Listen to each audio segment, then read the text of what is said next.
Hi, today I'm going to be talking about the 9 elements of digital citizenship. So, let's get started. Our first element is digital access, which is about the equitable distribution of technology and other online resources. So, teachers need to be aware of their community and if their students may or may not have digital access. So, our second element is digital commerce, which is the electronic buying and selling of goods. It focuses on the tools and safeguards in place to assist buying and selling, banking, or money used in any way in a digital space. So the third element is digital communication and collaboration, which is the electronic exchange of information. All online users need to define how they will share their thoughts so that their message can be understood by whoever is receiving it. The fourth element is digital etiquette. Digital etiquette refers to the electronic standards of conduct or procedures and has to do with the process of thinking about others when using digital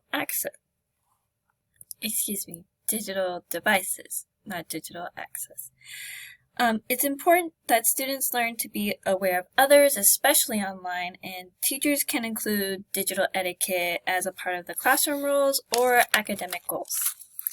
Our fifth element is digital fluency. So digital fluency is the process of understanding technology and its use.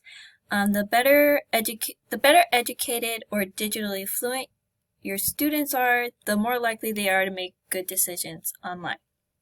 Another part of digital fluency is digital literacy, which includes the discussion of media literacy and being able to discern good information from poor information, such as being able to discern fake news from real news. The sixth element is digital health and welfare, which refers to the physical and psychological well-being in a digital world. It's key to know how to segment use of technology with the needs of ourselves and the needs of others. Educators have to ask themselves how much time using technology seems appropriate for their students. The seventh element is digital law, and digital law refers to the electronic responsibility for actions and deeds. It also has to do with the creations of rules and policy that address issues related to the online world. Just as in the real world, the online world has to create structure to protect those who are using the devices from harm. The eighth element is digital rights and responsibility. So these are the requirements and freedoms extended to everyone in the digital world. This area of digital citizenship is about helping students understand that when they are provided opportunities such as access to the internet or use of online products, they need to be diligent in helping others as well, such as informing adults of potential problems that may occur.